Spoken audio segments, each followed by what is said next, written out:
Conversamos esta tarde con Osmaro Silva, quien es economista, pero que se ha desempeñado fundamentalmente en el campo internacional.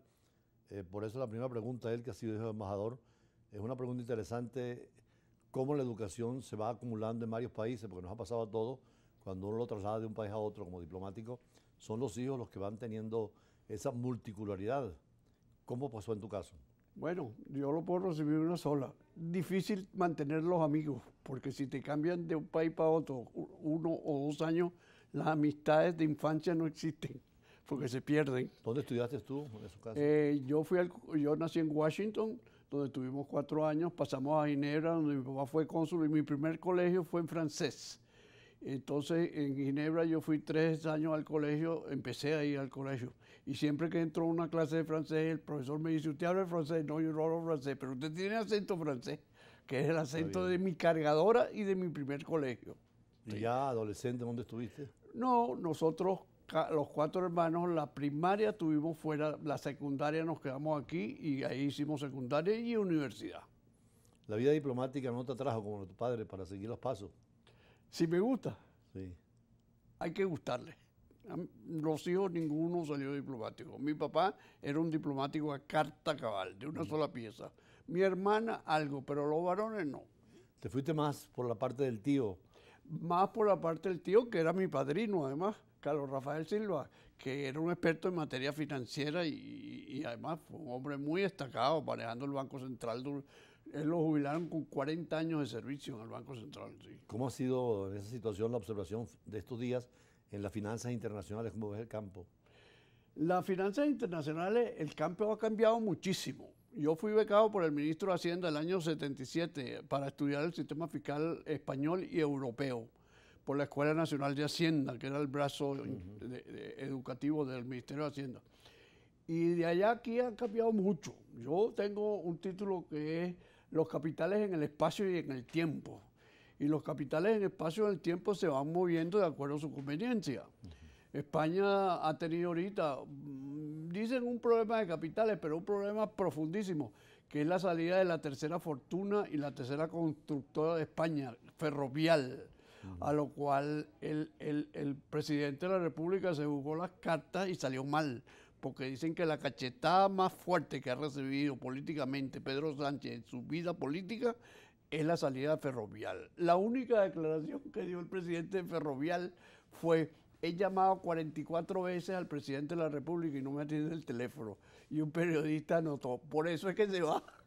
Ahora, a nivel de la guerra de Ucrania y Rusia, ha cambiado mucho el tema financiero y la economía mundial en definitiva. Bueno, si pensamos de la dimensión de Rusia y las fortunas rusas, había un pensamiento o una realidad que circulaban libremente por el mundo. En Inglaterra estaba lleno de rusos, se acabó. Hay una anécdota de un yate que estaban prendiendo en Mónaco a las 4 de la mañana y el capitán de puerto le dijo, mire, me va a perdonar, pero apague ese yate porque ese yate no se puede mover de aquí. Las fortunas que tenían invertidas en Londres, los rusos, Londres, que es la capital que atrae a los países de Oriente, Occidente, Oriente Medio, y todo eso está incautado, todo. Ahora, las consecuencias ya en la economía mundial, más allá del tema para Rusia difícil de las sanciones, y para Europa también por la cuestión de la energía, ¿no? El petróleo y el gas.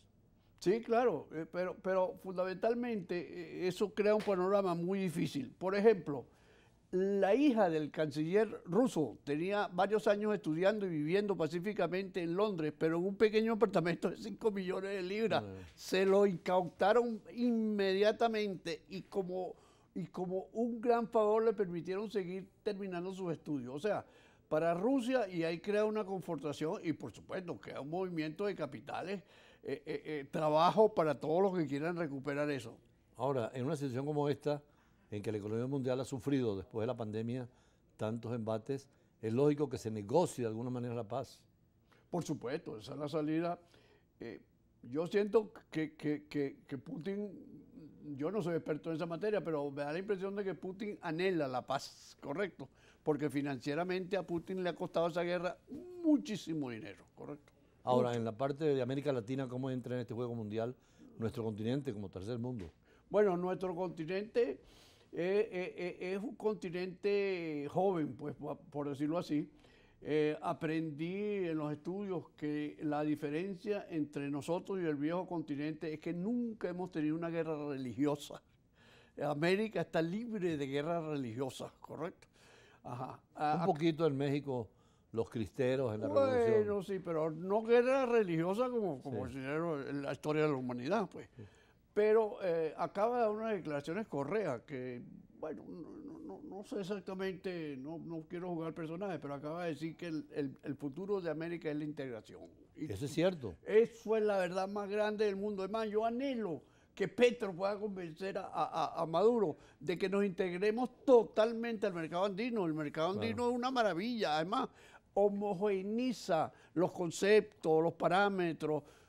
Podría haber un banco central andino, podría haber un banco, ya hay un banco de fomento, pero podría haber un banco comercial. Y de Chile a Caracas, ese es un país grandote. No, Mucho más llegamos grande. a 7.000 millones de intercambio comercial con Colombia, que se rompió totalmente. Ahora es posible que ingrese Venezuela a la CAN sin dejar de ser también de Mercosur. Correcto. Pero la integración de los países de la comunidad andina, incluyendo a Chile, es un volumen muy importante. Y si los ponemos a funcionar en conjunto, estoy seguro que pueden ganar mucho más que separados, ¿correcto? Es el modelo que hay, paradigma de la Unión Europea, que son 27 países con distintas políticas, distintas religiones, distintas historias, y sin embargo lograron, después de tantas guerras, unificarse en una especie de Estado único, con una bandera, un himno nacional, una consigna. Esa maravilla de que una persona española puede trabajar en cualquiera de los 28, 29 países. 27 ahorita. 27, correcto. Se nos fue Londres. Que, Sí, sí. Ah, La integración de Latinoamérica es un anhelo y estoy seguro que ganará mucho, correcto, con esa integración. Empezamos por la integración andina, correcto. claro. Por supuesto. Ahora, dentro de la dinámica mundial, pareciera que ya la confrontación capitalismo-marxismo ya no se da. Hay una especie de intermediarios económicos distintos a los modelos clásicos e ideológicos. Creo que poco a poco han entendido los pueblos que la globalización arrasa con todo eso, correcto.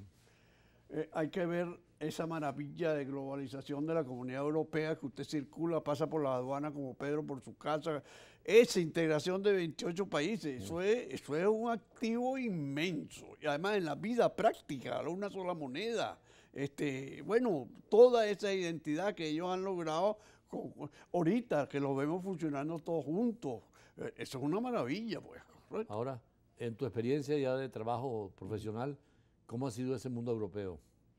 ¿En qué sentido? ¿Qué has trabajado tú en escenarios europeos en materia de finanzas? Bueno, en materia de finanzas, Europa es la cuna de la materia tributaria. Principal ingreso junto con los ingresos extraordinarios o crédito público de los estados. Y las leyes de Adolfo Hitler del año 34 sobre materia tributaria, que no eran de Adolfo Hitler, eran de los expertos en materia tributaria, la interpretación económica del hecho generador, la armonización tributaria, todos esos son conceptos hermanos de los años 30. Pero que todas las constituciones se recogen porque el Estado necesita de ese tributo, ¿no? Claro, claro, y conceptos como la progresividad, por cierto, que en estos días la televisión española vale la pena. Yo siempre que puedo le hago un homenaje. La Guerra Civil Española se disparó con el fusilamiento, porque no tiene otro nombre, de Calvo Sotelo. Y después Primo de Rivera, ¿no? Sí, pero Calvo Sotelo fue la gota que, además que él lo invitaron a conversar a la jefatura de policía y él alegó su inmunidad parlamentaria, le dijeron simplemente es para conversar y en el carro lo fusilaron Sí, la guerrilla. a la guerrilla, correcto. Pero alguien recordó estos días en el Congreso, en las discusiones con el PSOE, que hablan tanto de los impuestos y un diputado del PP dijo, ustedes fusilaron a la persona que por primera vez mencionó la palabra progresividad en este recinto de Cámara Legislativa, ¿correcto? Y ese fue Calvo Sotelo. Bueno, gracias a Osmaro Bueno. Silva, economista. Efectivamente, en América Latina la parte positiva es necesario desarrollarla. Europa ya ha llegado a grados muy superiores, pero también los servicios públicos de los estados son muy eficientes, así que el tributo se justifica con una buena remuneración a nivel de servicios del Estado. Más adelante vamos a hablar también con otros temas del tema vinculado a la realidad internacional. Ya regresamos. Hay una cosa.